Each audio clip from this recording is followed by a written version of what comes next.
When we want to sit down and meditate, there's so many different variations to practices of meditation. There's observing your thoughts, there's observing your body, surroundings, right? There's either practices to help mindfulness or practices to ease the mind, right? There's so many variations, but in particular, it seems that you have an interest in mindfulness and presence, right? So why is that? And how did you kind of get there?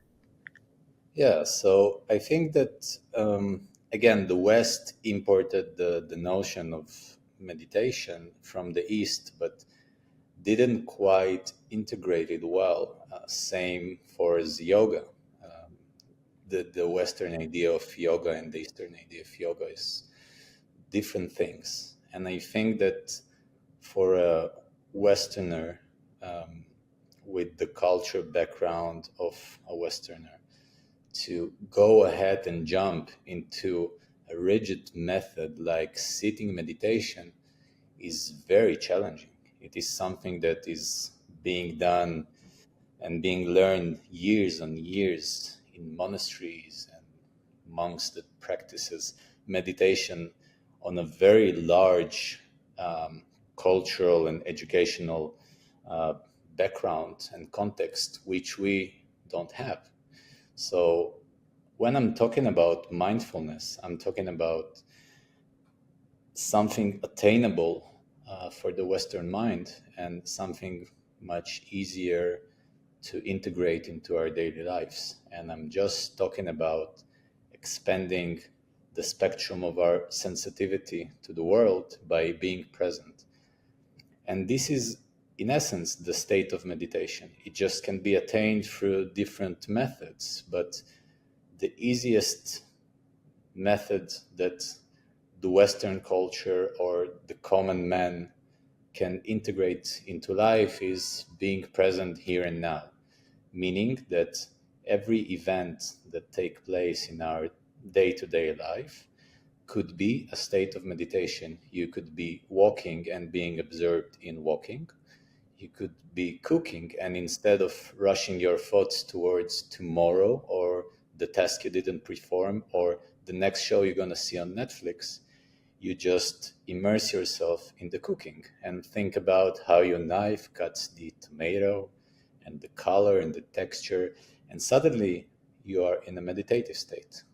For me, for example, I'm a musician, although not an active musician anymore, but I'm just doing it for my own playfulness and enjoyment.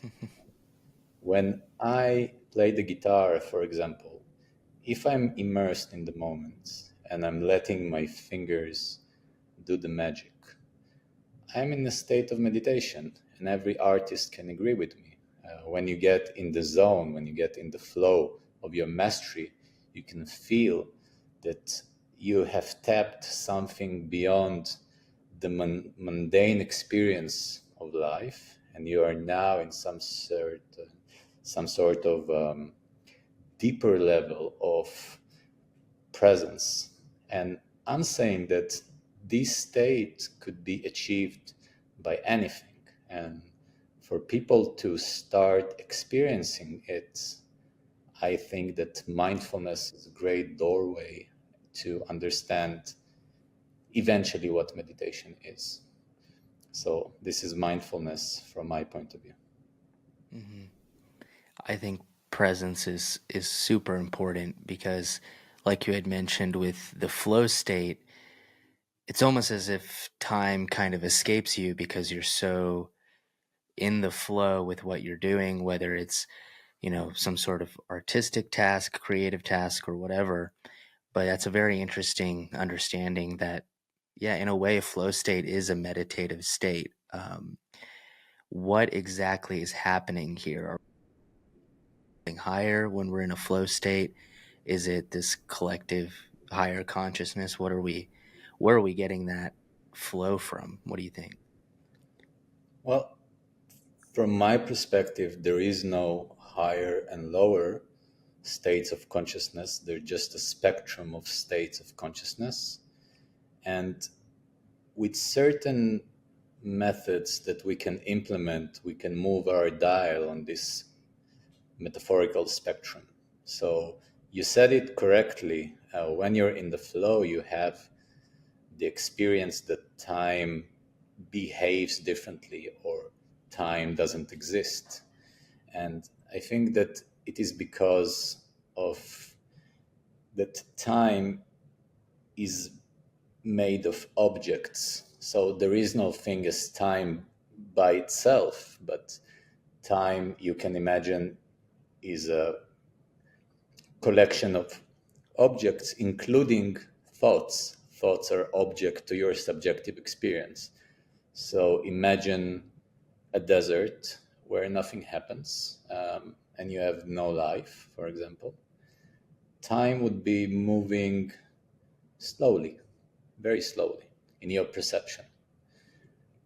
Let's say I put you on a chair in a desert and you sit there for 3 hours, it will feel like forever because you have no objects. And let's say that your mind is blank.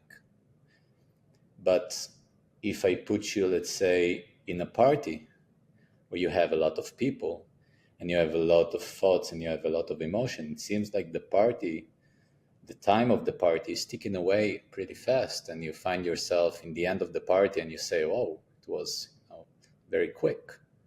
So if you would put a dial, a watch in the desert with the experience that you were sitting there alone, and in the party, objectively, the time would be moving in the same rate. But in your experience, it's totally different. So this is what we are tapping into when we are just creating a distance between ourselves, or what we call ourselves, and the experience we have, or the body or the thoughts. We experience that kind of state of consciousness, that the dial on the spectrum of consciousness is moving to this kind of maybe balanced state. I don't know if it's a higher state, but maybe it's a balanced state. And when you feel it, you know it.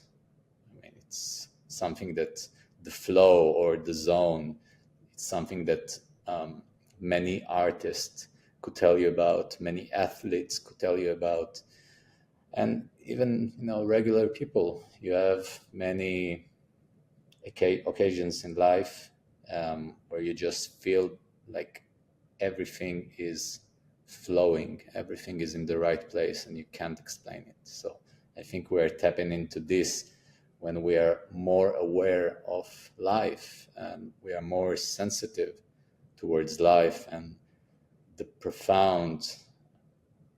profoundness of every moment. And you could achieve that just by being present and open your eyes, ears, and all your senses towards the world, towards yourself.